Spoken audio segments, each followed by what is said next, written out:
एक समय की बात है जब गौतम बुद्ध अपने शिष्यों के साथ यात्रा पर थे।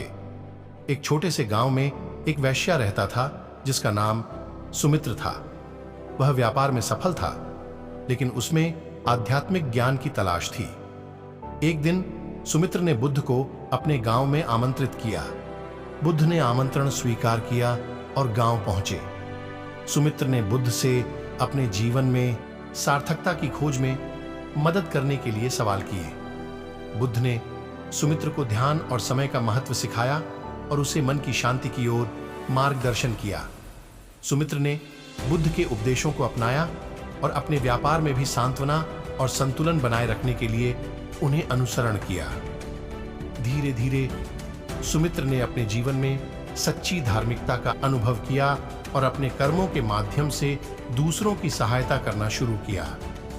उसका व्यापार न केवल समृद्धि की ऊंचाइयों तक पहुंचा, बल्कि उसने अपने समृद्धि का लाभ अपने समुदाय के लिए भी बांटा।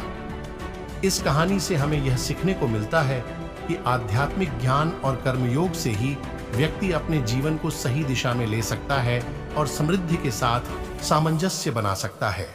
जब सुमित्र ने अपने समृद्धि का लाभ समुदाय के साथ बांटना शुरू किया, वह गांव के लोगों के बीच एक सामूहिक सेवा कार्यक्रम की शुरुआत करने का निर्णय लिया। उसने स्थानीय स्कूलों के लिए शिक्षा का समर्थन किया और गरीब छात्रों को मुफ्त शिक्षा प्रदान करने के लिए एक फाउंडेशन स्थापित किया। उसका यह समर्थन गांव के युवाओं को नए संभावनाओं की ओर प्रवृत्ति करने में मदद करने लगा। वह अपने अनुयायियों को योग्यता बढ़ाने के लिए कार्यक्रमों का आयोजन करता रहा और उन्हें विभिन्न क्षेत्रों में प्रोफेशनल तैयारी में मदद करता रहा। बुद्ध के उपदेशों का अद्भुत प्रभाव हुआ और सुमित्र ने अपने व्यापारिक सफलता का उपयोग समाज सेवा के लिए किया। उसका यह सतत प्रयास गांव को समृद्धि, शिक्षा और सामाजिक समानता की दिशा में अग्रणी बना दिया। एक दिन बुद्ध फिर से उस गांव में आए और देखा कि कैसे सुमित्र ने अपने जीवन को एक सकारात्मक रूप में परिवर्तित किया। बुद्ध ने सुमित्र को देखकर हंसते हुए कहा, तुम्हारा धर्मपरायण जीवन और सेवा ने इस समुदाय को एक नया दृष्टिकोण दिया है। इस समझदारी और समर्पण के साथ सुमित्र ने न केवल अपने जीवन को समृद्धि से भर दिया, बल्कि उसने अपने समुदाय को भी सही दिशा में पहुंचाया। इस कहानी से हमें यह सीखने को मिलता है कि धर्म, सेवा और समर्पण से ही व्यक्ति और समुदाय दोनों को सच्ची समृद्धि मिलती है। सुमित्र की समृद्धि और सेवा भरे जीवन ने गांव को एक नए परिप्रेक्ष्य में स्थापित किया था। उसका प्रेरणादायक उदाहरण और बुद्ध के उपदेशों के प्रभाव से अधिक लोगों ने भी समृद्धि की ओर कदम बढ़ाने का निर्णय लिया। गांव में एक शिक्षक ने सुमित्र की बातों को सुनकर एक शिक्षा संस्थान खोला जो गरीब बच्चों के लिए मुफ्त शिक्षा प्रदान करता था। एक युवा व्यापारी ने सुमित्र की ओर से प्रेरित होकर एक सामूहिक उद्यम शुरू किया जो स्थानीय कला और शिल्पकला को समर्थित करने का कार्य कर रहा था।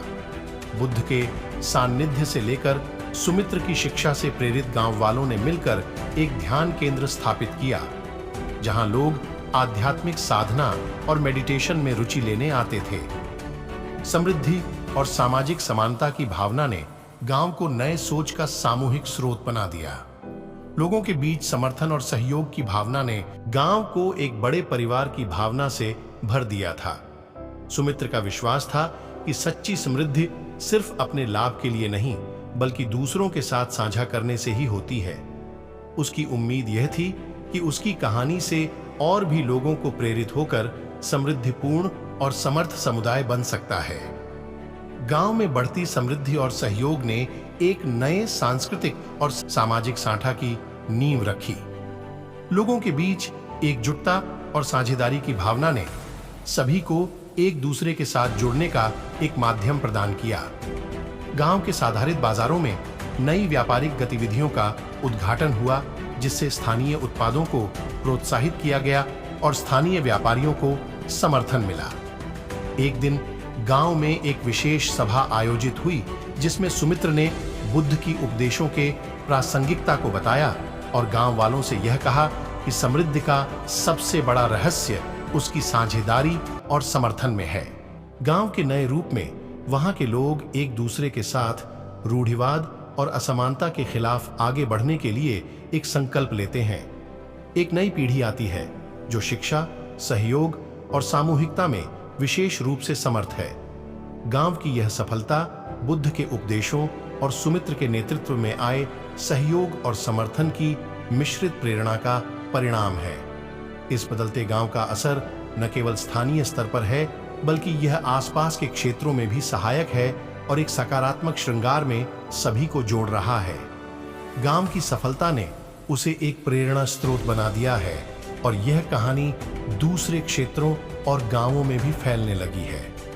एक दिन नेतृत्व करने का जिम्मा गांव के युवा नेताओं के लिए आया जो सुमित्र और बुद्ध की ऊर्जा से प्रेरित थे। इन युवा नेताओं ने गांव के आसपास के क्षेत्रों में एक सामूहिक संगठन बनाने का निर्णय लिया। उन्होंने शिक्षा, स्वास्थ्य और रोजगार के क्षेत्र में पहल करने का संकल्प लिया। इस समर्थन और साझेदारी के साथ वे नए गांवों में भी एक समृद्ध और सहयोगपूर्ण आत्मवृत्ति की ओर बढ़ रहे हैं। उनका संघर्ष न केवल अपने समुदाय के लिए है, बल्कि वह एक सामाजिक परिवर्तन की दिशा में भी है।